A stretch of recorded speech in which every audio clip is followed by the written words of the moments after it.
Selamat pagi, saudara-saudara. Kali ini Bu Lili akan melanjutkan chapter 16, yaitu Current Liabilities Management. Untuk bagian yang kedua, khusus Bu Lili akan membahas bank loans atau utang bank jangka pendek. Seperti yang sudah Bu Lili jelaskan di bagian pertama, bahwa sumber-sumber pembiayaan jangka pendek ini sangat penting untuk membiayai kebutuhan dana perusahaan jangka pendek. Ya, pada bagian pertama, Bu Lili sudah menyampaikan pembiayaan yang disebut dengan spontaneous debt yang terdiri dari account payable dan penggunaan cash discount. Maka untuk bagian kedua ini, kita akan fokus membahas utang jangka pendek yang sumbernya adalah dari bank. Kita sebut sebagai bank loans. Ya. Ketika kebutuhan perusahaan akan dana itu berada pada posisi puncak, karena kegiatan operasionalnya itu membutuhkan pendanaan jangka pendek yang cepat, maka alternatif kedua yang bisa dipakai oleh perusahaan dalam memenuhi kebutuhan dana jangka pendeknya melalui utang bank jangka pendek, atau ini disebut bank loans. Jadi bank loans ini termasuk sumber dana yang juga sangat diandalkan oleh perusahaan. Kalau pada spontaneous debt itu tidak ada kewajiban untuk membayar interest kepada suppliernya, karena itu bentuknya adalah utang dagang, utang dalam bentuk barang-barang dagangan. Berbeda dengan bank loans. Kalau bank loans itu artinya utang kepada pihak lembaga keuangan atau dalam hal ini adalah bank. Maka ada konsekuensi perusahaan harus membayar bunga atas pinjaman dananya ke bank tersebut. Proses penentuan berapa sebenarnya interest rate yang akan dibebankan oleh pihak bank kepada perusahaan itu tergantung dari kelas risiko dari perusahaan tersebut dari sudut pandangnya bank. Ketika perusahaan dianggap sebagai borrowers yang dalam kelas aman, artinya mempunyai tingkat risiko yang sangat rendah, maka pihak bank itu bisa membebankan hanya sebesar prime rate-nya.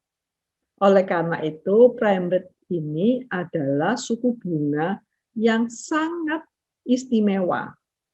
Istimewanya kemana? Karena suku bunga ini adalah the lowest rate.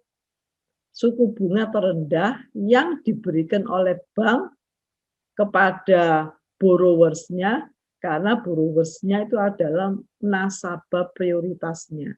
Nasabah dengan risiko yang terendah. Perhitungan dari prime rates itu sendiri ada dua macam sifatnya. Yang pertama disebut sebagai a fixed rate loan. Artinya prime rate itu dibebankan oleh bank kepada borrowernya satu kali pembebanan dengan nilai yang tetap. Jadi suku bunga ini sudah disetting itu tetap sampai jatuh temponya pinjaman. Nah, tentu saja kalau yang disebut utang jangka pendek, ya jangka waktunya maksimum hanya 1 tahun ya saudara. Tetapi ada juga jenis yang kedua yang disebut sebagai a floating rate note.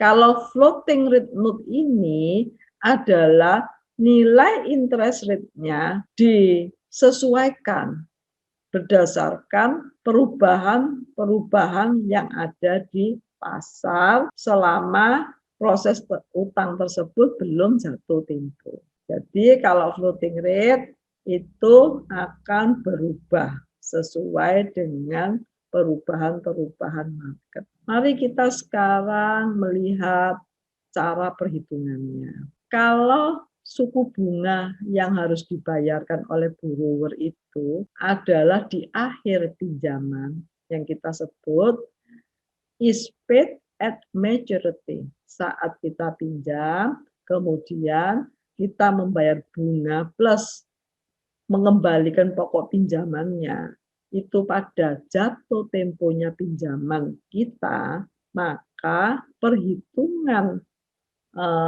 efektif atau annual rate dari actual rate of interest-nya itu selama 1 tahun menggunakan rumus interest dibagi amount borrowed. Suku besarnya bunga yang harus dibayarkan dalam 1 tahun dibagi dengan nilai pinjaman dalam 1 tahun.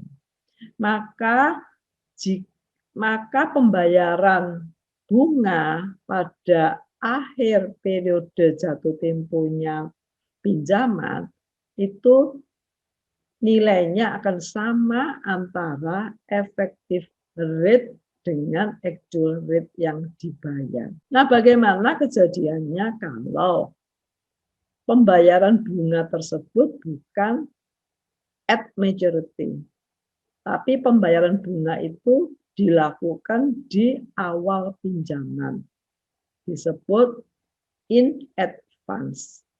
Jadi saat kita meminjam, maka bunga sudah dipotongkan di awal, bukan pada saat jatuh temponya pinjaman yang dilakukan. Disebut juga dengan discount loans. Kenapa? Karena sebenarnya uang yang kita bawa pulang atau uang yang kita pinjam sudah dipotong sebesar bunga yang harus dibayar di depan. Maka perhitungan suku bunganya adalah interest dibagi dengan amount borrowed dikurangi dengan interest. Kita bisa lihat contoh sederhananya ya saudara. Jika Worcester Company itu melakukan pinjaman ke bank senilai 10.000 US dollar dan diberikan bunga tahunannya adalah 10% untuk 1 tahun. Jika bunga ini dibayarkan saat maturity jatuh tempo dari pinjaman, maka besarnya bunga yang dibayarkan sebesar 10% dikalikan 10.000. Nih, karena pinjamnya 10.000, bunganya 10%. Jadi nilai bunga yang dibayarkan adalah 1.000 dolar.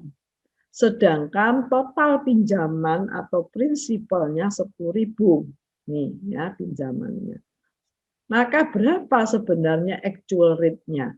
Actual rate-nya kalau kondisinya adalah at maturity, is paid at maturity, efektif annual rate-nya akan sama dengan actual annual rate-nya. Sesuai dengan formula yang ada, yaitu interest dibagi dengan principal borrowed, yaitu 10%. Kalau contoh ini. Mari kita melihat contoh berikutnya. Ternyata bagaimana perhitungan dari persentase suku bunganya ketika pembayaran bunganya dilakukan in advance, dibayar di depan. Tetap sebenarnya nilai bunga yang dibayarkan tetap sebesar 1.000 dolar. Dari mana? Ya 10% dikalikan 10.000 yang menjadi total pinjamannya. Yang membedakan 1.000 tadi kalau at maturity dibayar pada akhir jatuh tempo pinjaman, tapi kalau dalam contoh soal yang ini itu dibayar di awal. Dengan demikian nilai pinjamannya menjadi berkurang. 10.000 harus dikurangi dengan bunga yang harus dibayar di awal, sehingga nilai pinjamannya menjadi 9.000. Perhitungannya adalah 1.000 dikurangi 10.000 1000 dibagi 10.000 dikurangi 1000 sesuai dengan formula menghasilkan 11,1%. Jadi efektif annual rate di dalam kasus ini bukan 10%, tetapi lebih tinggi dari 10%, yaitu 11,1%. Di sini kita bisa menyimpulkan walaupun suku bunganya tetap 10%, namun perbedaan waktu pembayaran itu akan menyebabkan nilai efektif annual rate-nya juga berbeda dan menjadi lebih mahal kalau bunga dibayarkan di depan atau in advance. Di sini ada satu istilah saudara yang disebut dengan single payment notes. Maksudnya ini adalah utang jangka pendek yang hanya satu kali saja dilakukan oleh borrower karena borrower itu membutuhkan dana ketika itu sangat mendesak dan untuk kepentingan yang sangat spesifik, disebut specific purpose for a short period. Bisa saja ya perusahaan membutuhkan dana semacam ini. Kita sekarang mau lanjutkan contoh berikutnya. Gordon Manufacturing itu meminjam 100.000 ya dari 2 bank alternatifnya. Dia mau memilih apakah pinjamnya di bank A atau dipinjam di bank B. Kemudian jangka waktu pinjamannya adalah sama, yaitu di bank A maupun B adalah 90 hari. Prime rate yang berlaku adalah 6%.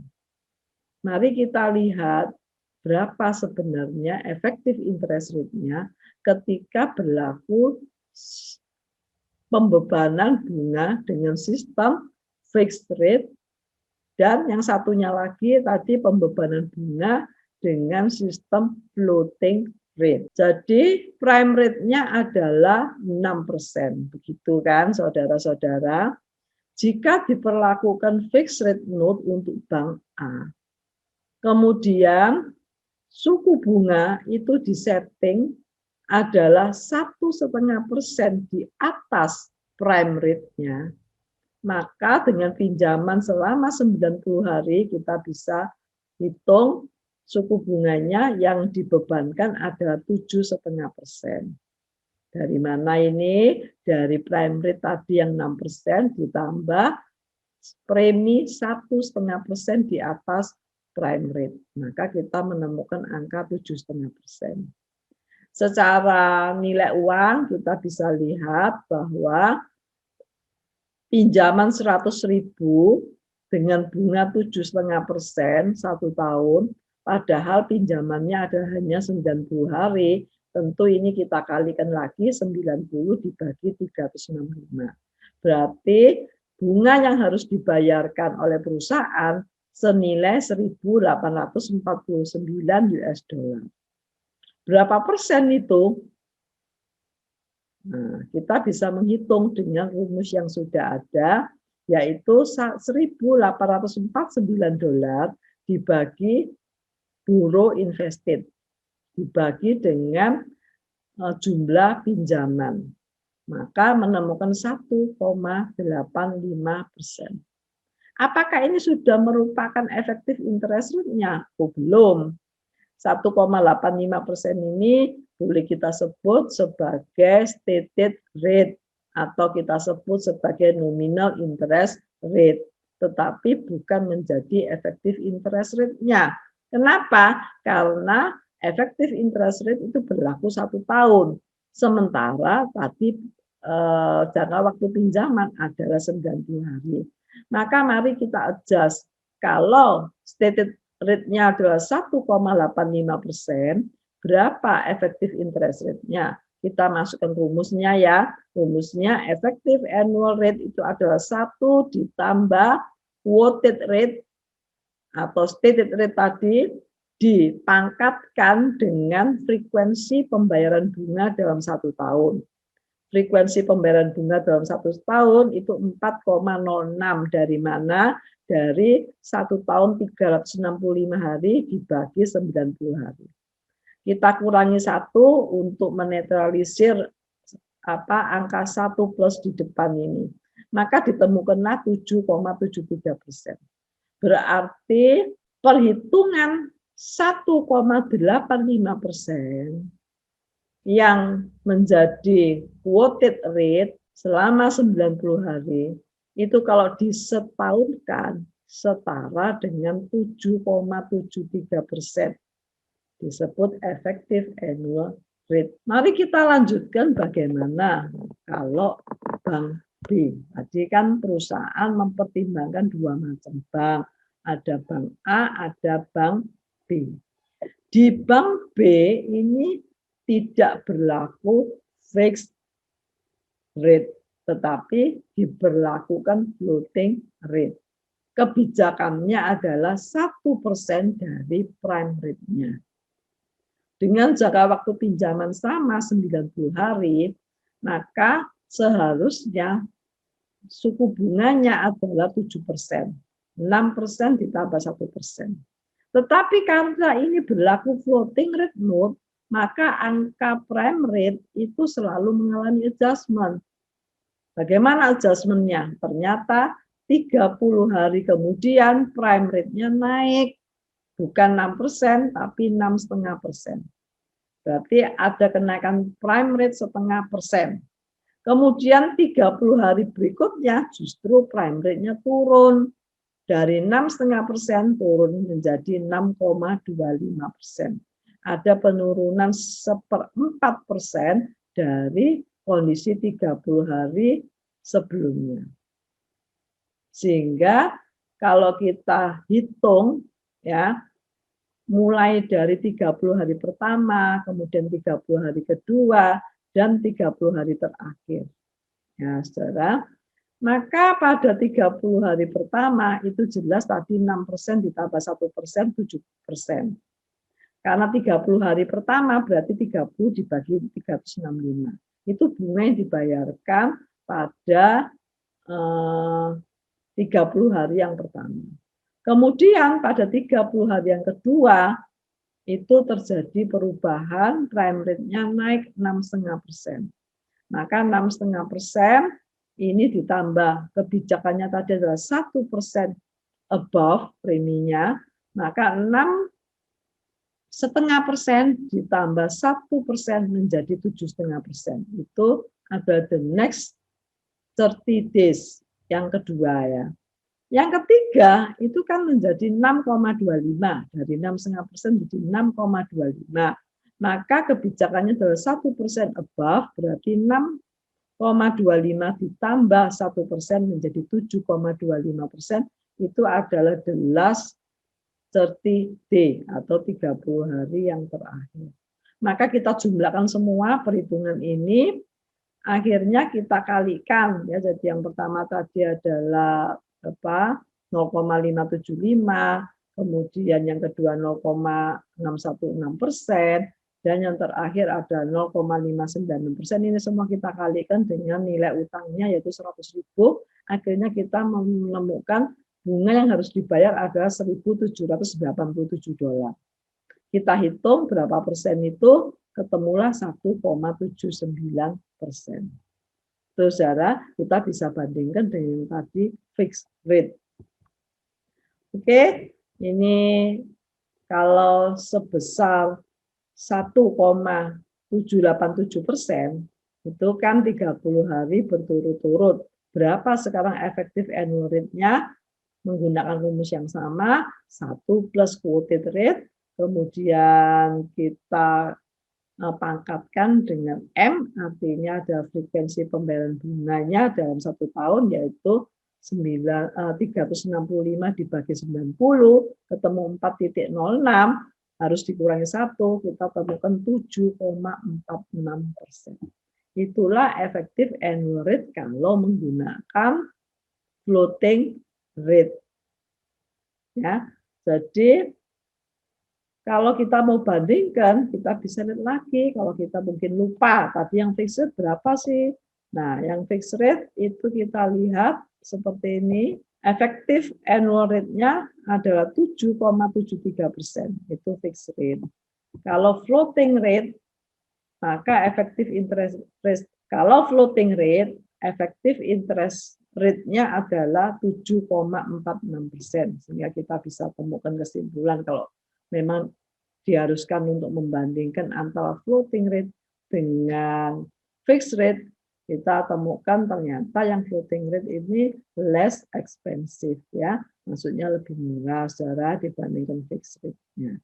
Demikian saudara pembahasan kita untuk bank loans. Dengan kita harus memahami dua macam tadi, yaitu suku bunga ada yang ditetapkan menggunakan fixed rate, tetapi ada juga yang ditetapkan menggunakan floating rate.